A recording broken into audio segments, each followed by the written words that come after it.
Good evening, ladies and gentlemen, and welcome to another episode of I Don't Have the Answers, but let's talk about it anyway. I'm your host, Timothy Four, and I wanted to thank you for your time joining us this week. This week's episode is about transitioning military soldiers from their military life to civilian. Are we doing enough? For as long as we've had a military in the U.S., its recruits have had a difficult time transitioning to civilian life. Getting used to a life without the rigid structure of military can be daunting for some to address. And the fact that they are responsible for utilities, food, rent, and their own clothing for the first time in sometimes 4 to 20 years can be tough. Some might not realize it, but each armed force has a transition program available to soldiers and to airmen as they get out. It's designed to help them with everything from resumes to career education, transportation, and to cover a lot of aspects that are available. Our guest today, my cousin actually, Jim Barrow, is going to shed some light on things that he went through while I also talk a little bit about my experience. Not with us today is Melody Lemons, who is also my cousin, who retired after 26 years in the Air Force. But she was kind enough to answer some questions for me and to provide some feedback. So with that, I'd like to introduce my cousin Jim. Well, thank you very much for joining us. You're very welcome, Tim. Just to let the audience out there know a little bit about you, when did you join the military? What year was that? 1980. No, that's when I got out. Excuse me. Give me a minute. 1984 is when I went in. All right. And what was your MOS? I was a 63 J10. I was a specialty mechanic. Gotcha. Now, some people don't realize this, and they probably don't remember, but on the night before you went to the Army, there was a little bit of a party that we had at our aunt's house. And to this day, it's still a very vivid memory where you were hanging out by the pool and somebody might have accidentally pushed you in your last bit of dry clothing that you had before you were supposed to leave the next day. And that was me, and I don't know if I said I'm sorry, but I am sorry. Not a big deal. But it was moments like that that kind of got me interested in joining the military. I don't know if I ever said that, but between you and my mother's influence, with her being an ROTC, that was the reason why I enlisted. And I was very proud of the time that I spent in the military.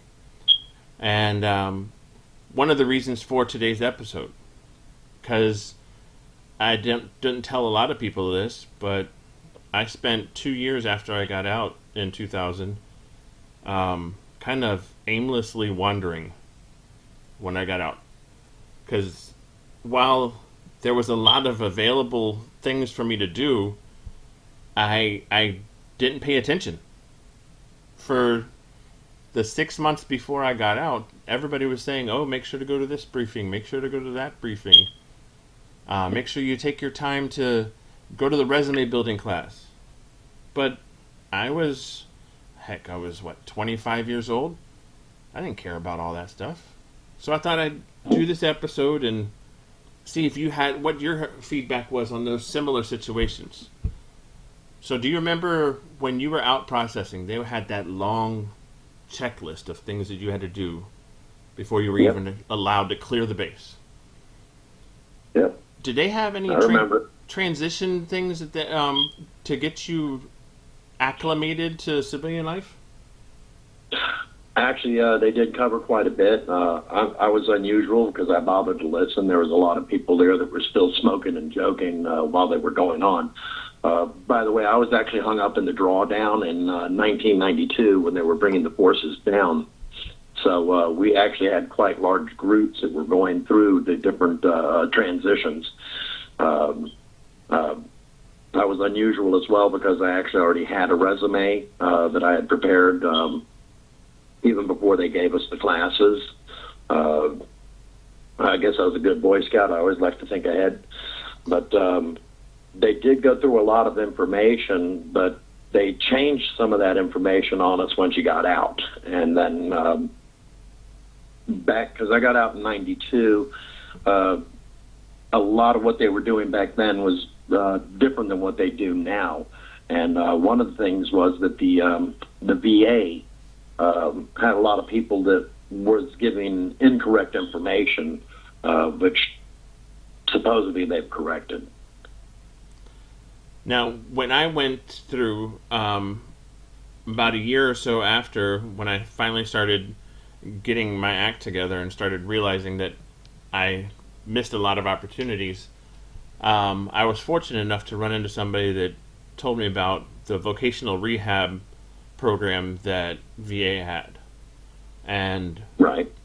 I'm still actually to this day a decade or so more out of the military, and I still participate in those voc rehab surveys because I feel that it's very important for soldiers to get that help, and I still help as much as I can. I'm a part of the study, and I continue to every year. Did you take advantage of any of those programs when you got out? Well, I kind of hit the ground running. I came straight out and got a commercial driver's license, and I drove for a dairy. I also did installations for various other things. So I was already pretty good off as far as that goes. I've ended up in some pretty good jobs overall. A lot of that had to do with the resume, which they did assist with some. The thing is that the VA is not necessarily the best place to get the information that you need. This is actually something I found out years later. There's an organization called the DAV, the Disabled American Veterans. Now, you don't have to be disabled for them to assist you, but they do have a good idea of a lot of the programs. Some programs, even if you go to the VA, you may not hear from the VA. The VA is broken into 3 different groups, and that's part of where the confusion comes from. You have the administration, you have the medical, and then you have retirement. So it gets very confusing just trying to get through that. The DAV actually can assist with a lot of that information. There's programs for widowed spouses that the VA actually has, but don't necessarily let people know about because, like I said, it's 3 different areas trying to function as one and not doing a very good job of it. Totally agree with you there. I mean, it's like one hand's not telling the other hand what's going on. Exactly. And the DAV, which I am a member of, they do help navigate a lot of the bureaucracy. And they also go through Congress and try to adjust certain things that need to be changed within the VA and even the military, if at all possible. I totally agree. Now, another organization that I've worked with also is the VFW, and the Veterans of Foreign Wars. They've actually gone a long way to helping transition soldiers back as they come back from hostile environments and helping them to adjust, not just with the work and career, but with the mental and emotional aspect as well.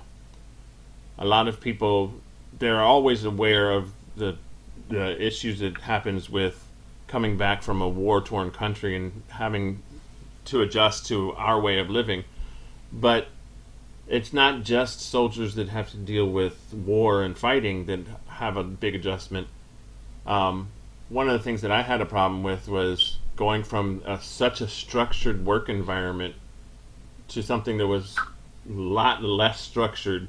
You were on your own. There wasn't a reveille playing every morning. There wasn't the same uniform being worn by everybody. There's a lot of things that, these little intrinsic things that nobody thinks about, but when you have to start making those decisions on your own, it's a little hard to get used to. Did you have any problems with that, or did you feel like anything was missing when you got out? Well, I was married when I was in, and then when I got out, my wife kind of held my structure together. So. That's uh, I did notice certain differences, and I felt a lot more importance as far as going to work because my wife and I had two kids, and we had already made the decision because at the time daycare was terribly expensive, and if she was to get a job, it would basically be to pay for daycare. So I was able to get good enough jobs that she stayed home and took care of the kids, which assisted a lot with the structure as well. Now, I might be a little bit biased being family and all, but I think she did a fabulous job taking care of those kids. Just a personal Oh, she side did. note. Now, Yes, she did. Believe me, it's a full-time job. yes.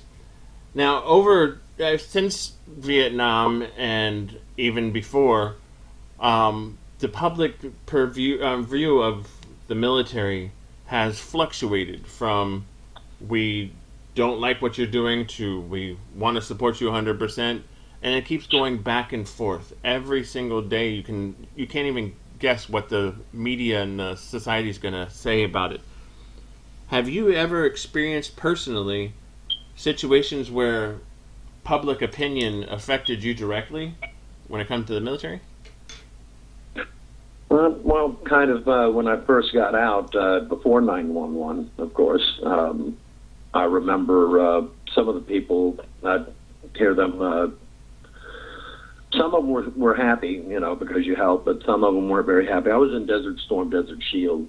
Quite a few individuals felt that it was a grab for money more than a fight for rights. So it did get pretty interesting, but it was a lot better. I actually had some Vietnam and Korean veterans that had gone over with me. Going over, there's a lot of, people were kind of tense. Coming back, though, the Vietnam and Korean soldiers, they were the ones that they actually looked more afraid coming home than they did going over because of what had happened whenever they returned. So it wasn't that bad, and we weren't treated badly at all. As a matter of fact, we had Operation Desert Stork. That's when my youngest daughter was born. So she was, and there was a population explosion on the post.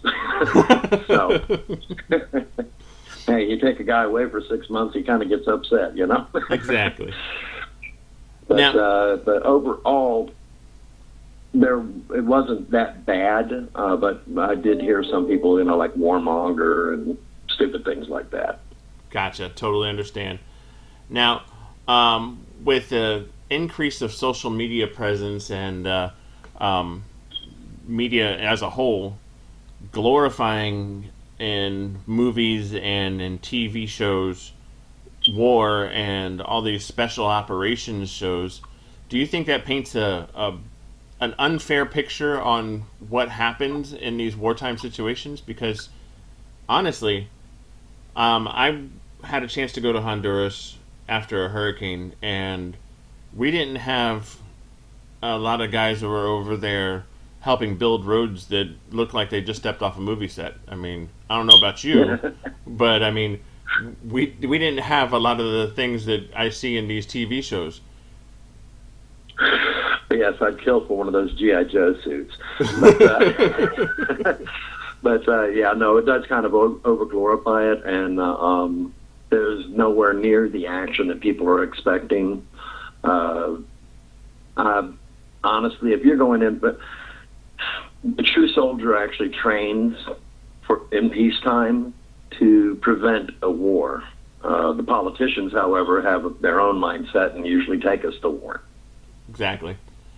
Now, in a recent TV show I watched, I was thinking to myself, in this 45 minutes of TV, there were more rounds fired than 6 years of service that I was involved in that was not on a range. I mean, they were firing so much ammunition.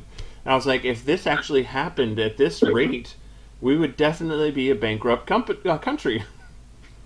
Yes. Well, to me, and the way that I was trained is that fully automatic. I I never liked it. I'm a one-shot wonder. I would much rather turn around and take single shots. Now, if your position's getting ready to be overran, blow the rounds down range and get as many as you can. But overall, you're going to be much more effective. M16, M60, 50 cal, they'll all climb up on you.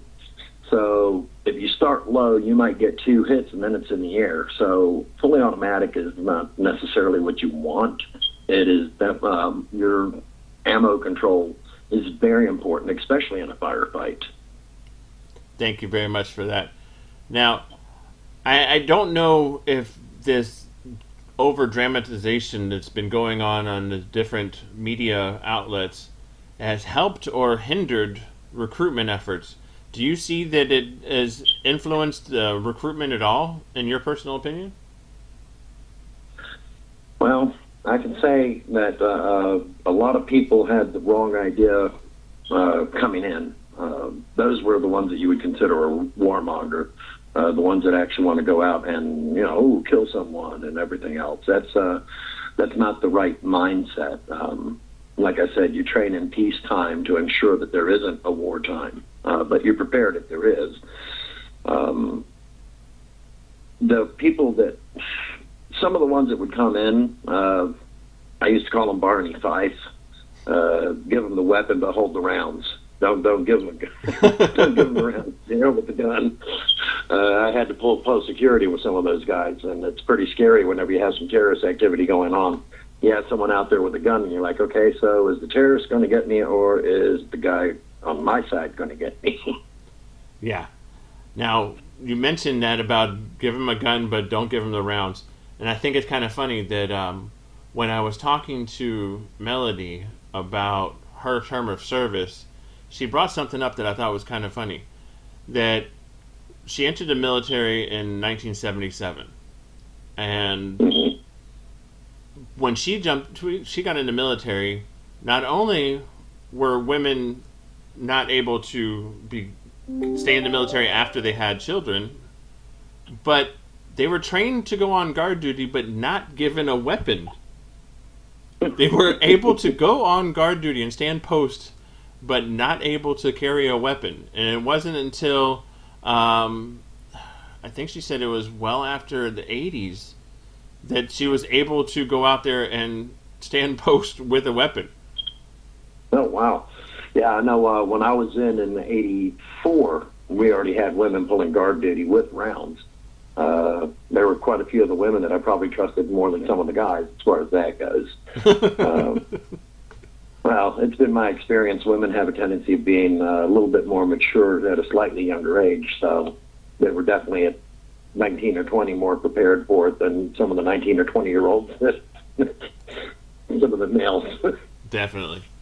Now, when I asked the question to Melody, what she would recommend to anybody who is getting ready to get out of the military now, one of the things that she said is to, if you can, stay in as long as possible, to make sure that you take advantage of all the transition appointments and the opportunities that they have.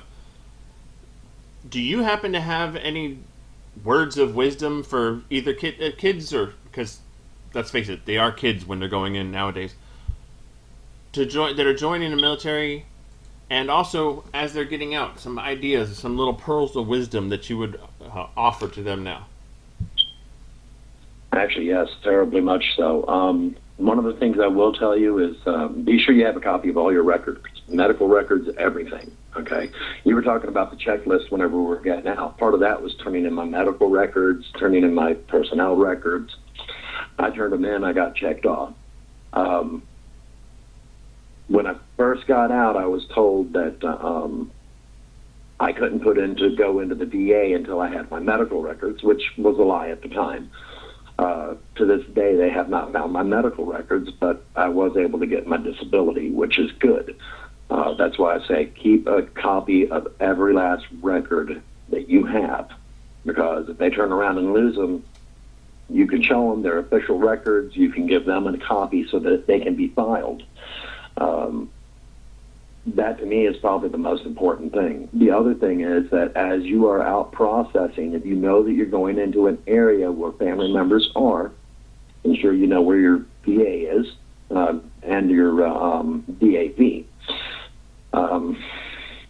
If by any chance you have a disability and they're trying to get you out and get you out quick, quash that. Complete your disability while you are in service. Get your disability rating before you leave, because it can be years once you get out to do it through the VA. Believe me, if they're paying your paycheck, they're going to get it done a lot faster while you're in. I agree with that one. It took me about 9 months to even get a chance to sit down and talk to someone about my disability, much less go through all the red tape to get it finalized. By the time I got it done, now don't get me wrong, I did get back pay for all of that time, and I did get arrearage and everything else, but not everybody's as lucky as I am. Right. Some people, it takes a considerable longer amount of time. I was fortunate enough that I kept a copy of my medical records because somebody in my family had recommended I do so. Yeah, it's very important. Hindsight's 2020.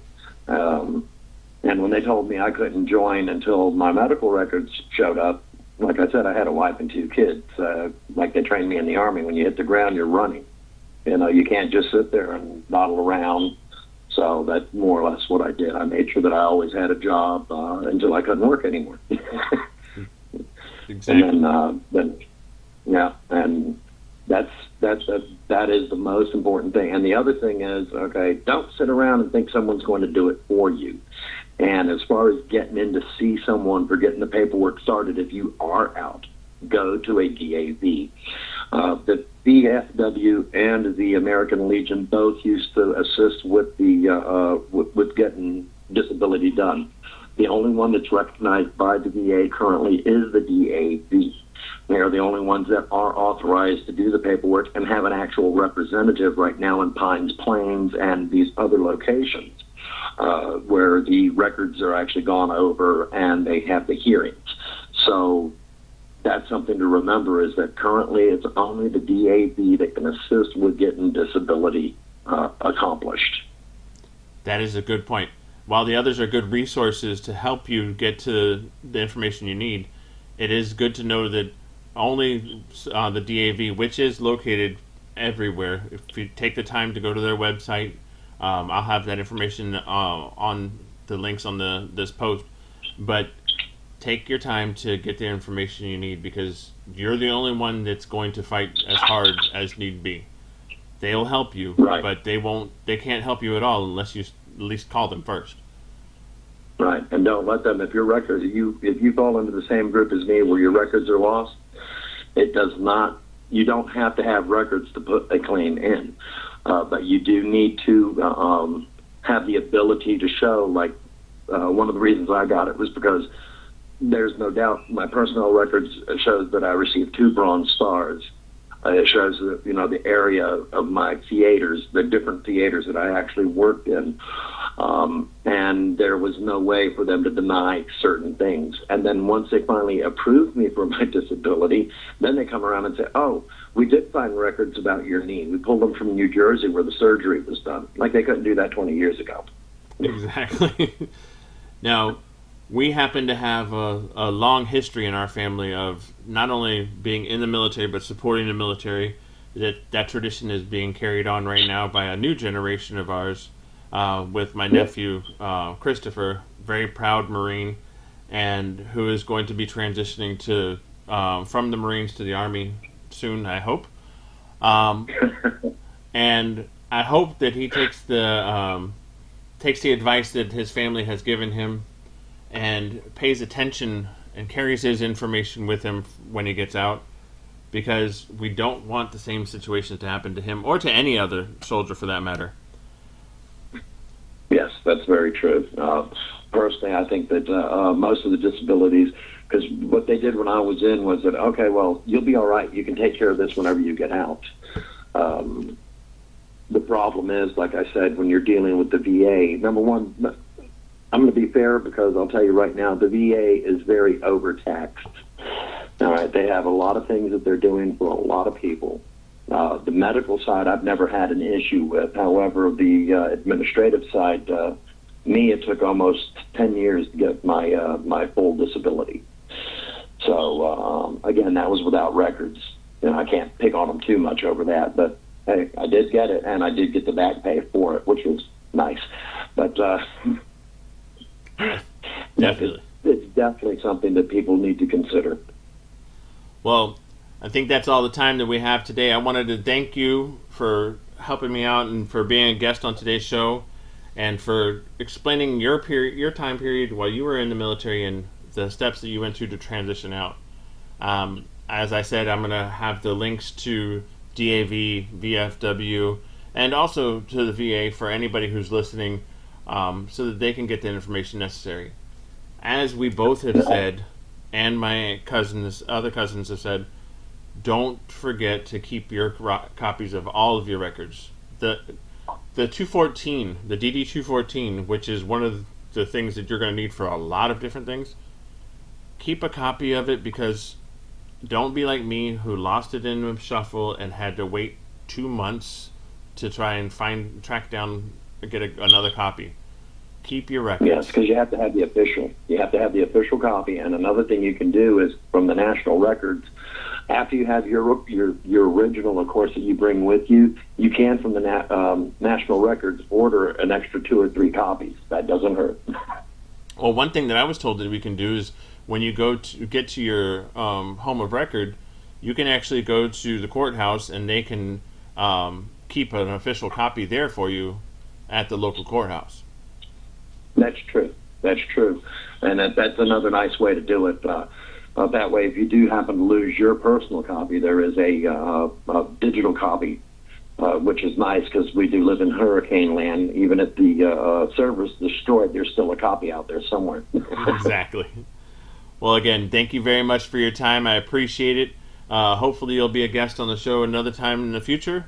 And thank you very much. As always, the way I like to close is, keep listening. I might not have the answers, but hey, let's talk about it anyway.